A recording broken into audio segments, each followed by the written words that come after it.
Because the Prophet Muhammad ﷺ said that one of the greatest things a person could do was die before he died. And what you find with ayahuasca and some of these plants is it actually causes you to get so close to that world. And maybe even though ayahuasca has never killed anybody, and it's impossible to overdose on it or anything like that.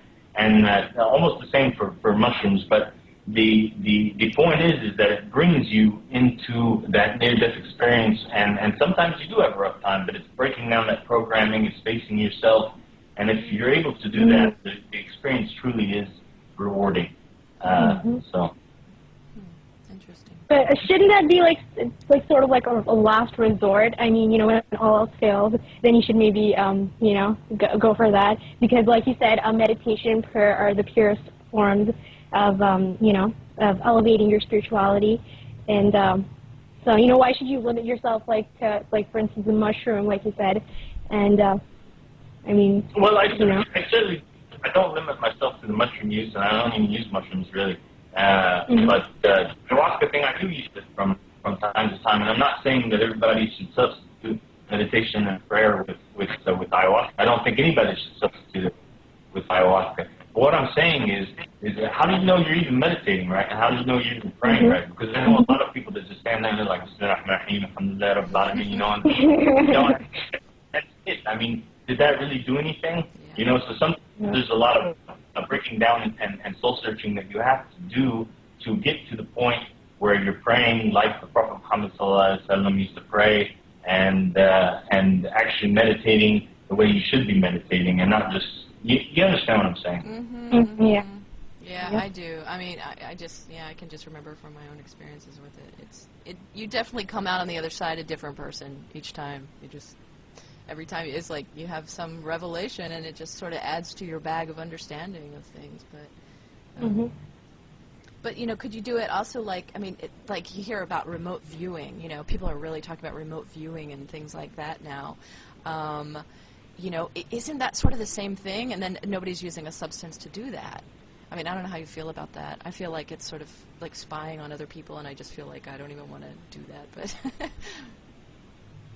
remote viewing is something that the CIA was really interesting in, and they had a whole unit that was dedicated to developing these skills in people, and they had actually written in the reports that anybody was capable of remote viewing.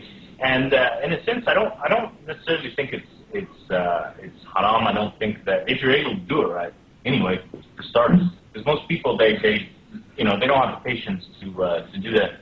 I think that look, Susan, the way I look at it is anything that the Prophet Muhammad ﷺ and God told us is haram, I think is haram. Anything that is left open, then it's open. You know what I mean? Yeah. That, as far as experiencing altered state of consciousness and trying to practice remote viewing or any other techniques, I'm not going to be like some of the extremist scholars that are minded.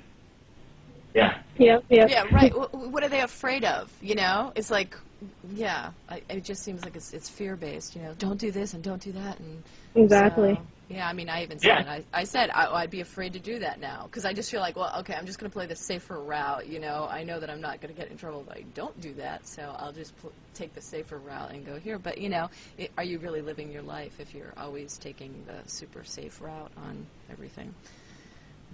Exactly. So, but let me just say that also I just want to say that anything I say in this interview is like I'm speaking for myself. I'm not speaking for Noriega. I'm not speaking for Ethna, Freedom to You, or anybody else involved in the project.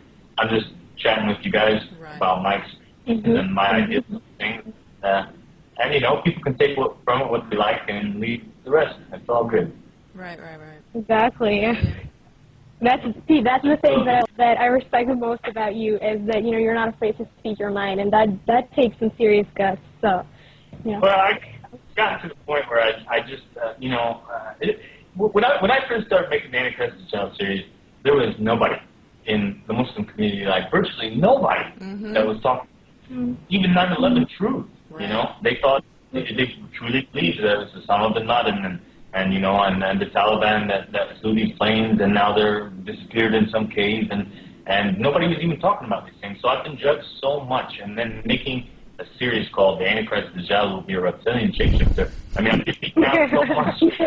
I find, you know, that I'm sitting here with you guys today, it doesn't even faze me anymore. You know, only God can judge. Even Jesus says in the Bible, you know, let he without sin, you know, throw the first stone. And, you know, I think that people who do jump on the bandwagon to jump and say, you know, Abdullah is a kafir for saying such and such, or what he's saying is haram, I think on Judgment Day they're going to have a tough time looking in the mirror and facing all their own faults. And I think that's much, you know, something that they should concern themselves more with than judging me. So.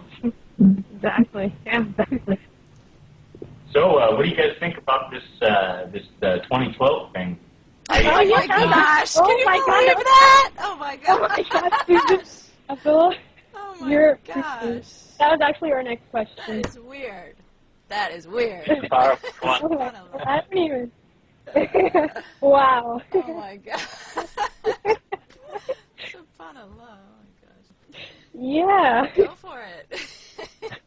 Well, yeah, I mean, yeah, we wanted to ask you what you thought about it. I mean, Yeah. We've got our thoughts, sure. You want to shoot first? Yeah, sure. I think 2012 is going to be an extremely important year. I think we are going to see in it. We could possibly, you know, like you can never be definite, and I can never say, you know, 100% sure anything that has to do with prophecies. But I can only say that it looks very much so. And I think that 2012 is going to be a year filled with change, and I think it's going to be a major changing point in the world, a shift in consciousness. And I think that it's extremely weird that every time I'm looking in the news these days, I'm seeing people like, you know, Alec Baldwin saying that he's going to retire in 2012 or 2011 from acting. Oprah Winfrey's retiring in 2011. Lance Armstrong's retiring in 2011. So it seems to be like these stars. Even Tom Cruise, there were stories about him having an underground bunker and waiting for the aliens to come in 2012. So I think there's a move. I think also it's not a coincidence that people are actually waking up. People are becoming a lot more accepting to this sort of information. And I think things are heating up extremely in the Middle East. And as you guys saw with the Asian parents, I mean, there's a lot of prophecies that are coming very close to characters that are alive here today. So I think we need to pay attention to all these things, pay close attention to changes, and just see what happens in 2012. What do you guys think?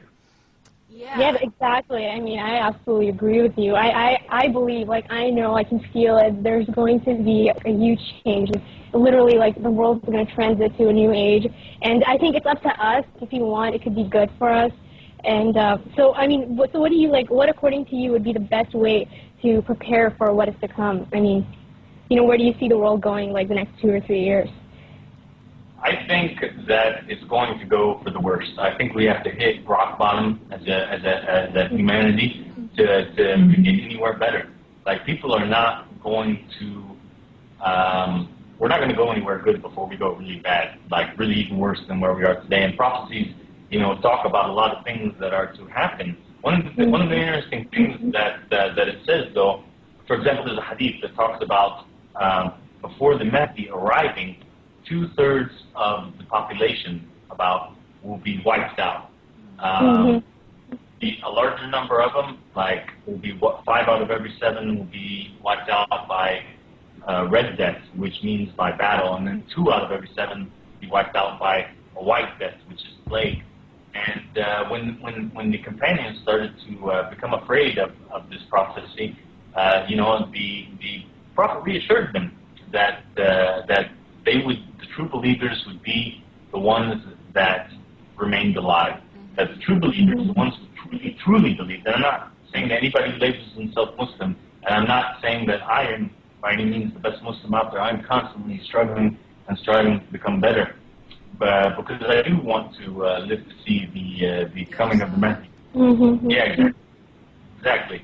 So I think that as long as people begin to truly take steps to prepare in case you know, it all goes down tomorrow, and really conduct a reform of your own self, you know, like physically and spiritually, I think you won't have anything to worry about. But it's going to require a lot of hard decisions. I don't think it's it's an easy thing to do, you know, because there will come a time where some people will have to migrate from their lands, you know, and leave the people in disbelief and go other places. There'll be fighting between families. There'll be all kinds of stuff. So it's not going to be an easy thing, but I think that's people's only hope, really.